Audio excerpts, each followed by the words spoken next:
So with our partners at the Urban Institute and with funding from the Robert Wood Johnson Foundation, we took a look at how 5 state-based marketplaces addressed and handled SEPs last year. The marketplaces were California, DC, Kentucky, Minnesota, and Washington. And basically what we found was that while all the state-based marketplaces addressed and handled SEPs very differently, the biggest takeaway was that their processes and policies were not as developed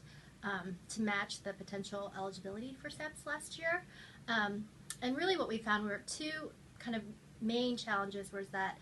as you know, all the first-year open enrollment issues really lingered and really diminished the capacity for these state-based marketplaces to focus on special enrollments. And also, we found that special enrollment marketing and advertising was really challenging because there are so many different types of qualifying events that it was really hard to get kind of one main tagline to target and focus on consumers that would be eligible for a SEP. But we did find that all the state-based marketplaces that we spoke with are going to be focusing on SEPs in 2015, which I think is good, and I think will reflect kind of the greater shift that marketplaces will have on maximizing enrollment throughout the year for those consumers that are eligible for SEPs throughout the year.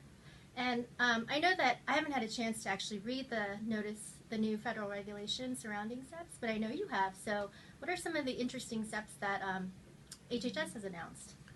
Well, we have actually seen a lot of developments in terms of special enrollment opportunities, both from the federal government and then from states that have established their own marketplaces.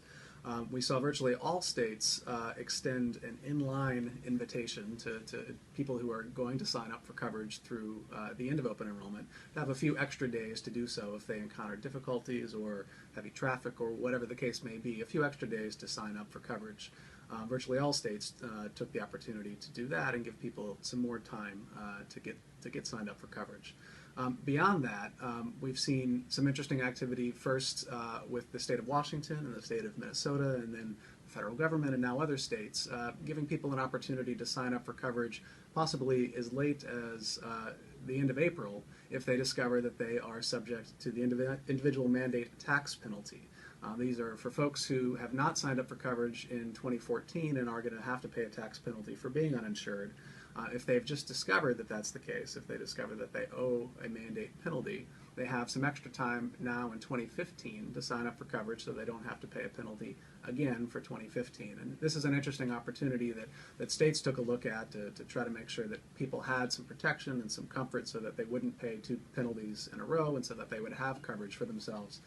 for the second year. And so we've seen a lot of interest in this type of opportunity, and I suspect we'll see before all is done, virtually all the states extend this kind of chance to their enrollees.